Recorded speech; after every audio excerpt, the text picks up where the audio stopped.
Republicans who no longer believe in having a federal republic, stop calling us the left. The left doesn't exist. Not the way you're using it. Because what you now call the left is just everybody else who isn't you. It's everybody who isn't watching Hate the World television to get their news. It's everybody else who doesn't want to cancel elections or do away with the idea of a people-run government. Everybody who isn't terrified of doctors or teachers or people who are experts in their field. There is no left versus right, where both sides are equally insane, and there's centrists in the middle. There's one side, a giant group of mostly white people, who appear to want to secede from the Union or destroy it.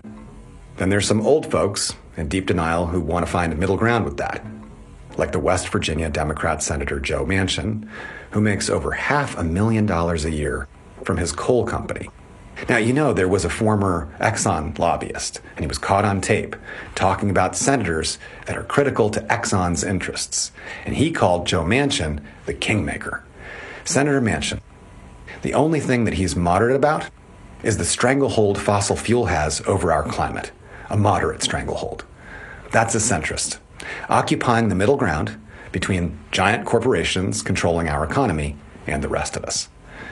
Regardless of their diversity statements, those big companies' political contributions make very clear how scientific they are about making easy prey of majorities of white people to fight any form of regulation or taxes on them, getting you to unwittingly vote against your own interests again and again because of, ironically, identity politics. All they have to do is get someone to say your implanted trigger words. Socialism. Communism. Anyway, then there's the rest of us. People who got vaccinated in kindergarten and thought that was normal, like wearing underwear and using soap, cooperating with flight attendants when flying through the air in air taxis. You know, modern life. Are you familiar with all this incredible technology? It's like you were just unfrozen, because it's hard to find an explanation for how it's mainly your one monochromatic group that thinks immunization records and little paper masks during a global health crisis is fascism. So the rest of us are going, oh my God, the rules for kindergarten are oppression? Because they're not, and even 5-year-olds know that. But we are wondering, where is your adult supervision? This ongoing temper tantrum, it's not a mystery. You're worried you're never going to be in charge again or the center of attention. But it's okay. When we say save the whales, that does not mean kill the dolphins. And talk about cancel culture. God forbid the rest of us talk about slavery, which begat segregation, which begat the war on drugs, which begat a total meltdown when we suggest funding other social workers besides police officers. You know that would really lighten the load for cops too, right? But we kind of saw what you think of blue uniforms on January 6th. Are you really under the impression that Black Lives Matter is a movement started by Democrats? Which Democrat?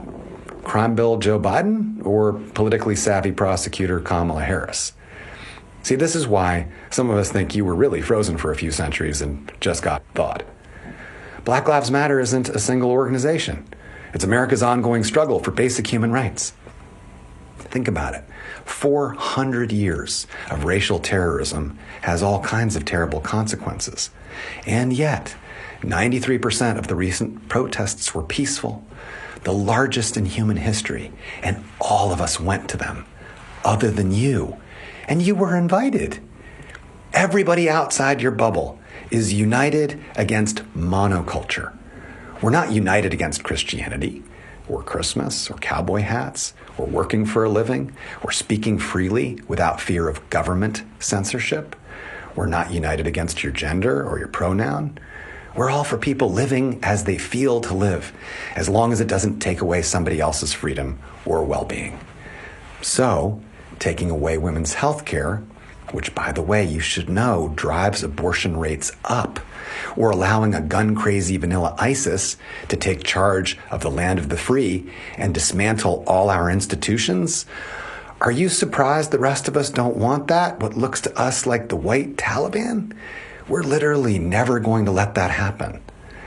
Having a big melting pot nation with freedom of religion, with a separation of church and state, a central government with elected representatives who are not above the law, providing basic services to invest in all our people in exchange for our tax dollars, that's not a Democrat idea. That didn't originate from CNN. Big tech didn't target us all with a meme made by George Soros. Marxists didn't whisper it to us in our dreams, and nobody paid me to say this. Why would they need to? This is just how most people think, who aren't you. The majority of Native people, the majority of Latino, Latina, Latinx people, the majority of Black people, the majority of Asian people, the majority of LGBTQ plus people who aren't a monolith any more than anybody else, along with intersections of all the above. Your favorite, oat milk latte drinking liberals, hippies, jazz musicians, most Sikhs, most Muslims, Buddhists, Hindus, Baptists, most Catholics, most college-educated folks like doctors and teachers and CEOs, and most young people. Now, who do you have? Mortgage bankers, Catholic priests, plastic surgeons, Mormons. Guys, we're not all Democrats, nor liberals. Not all of us like Joe Biden's track record, but we voted for him because we took one look at you and we said, not today, Satan.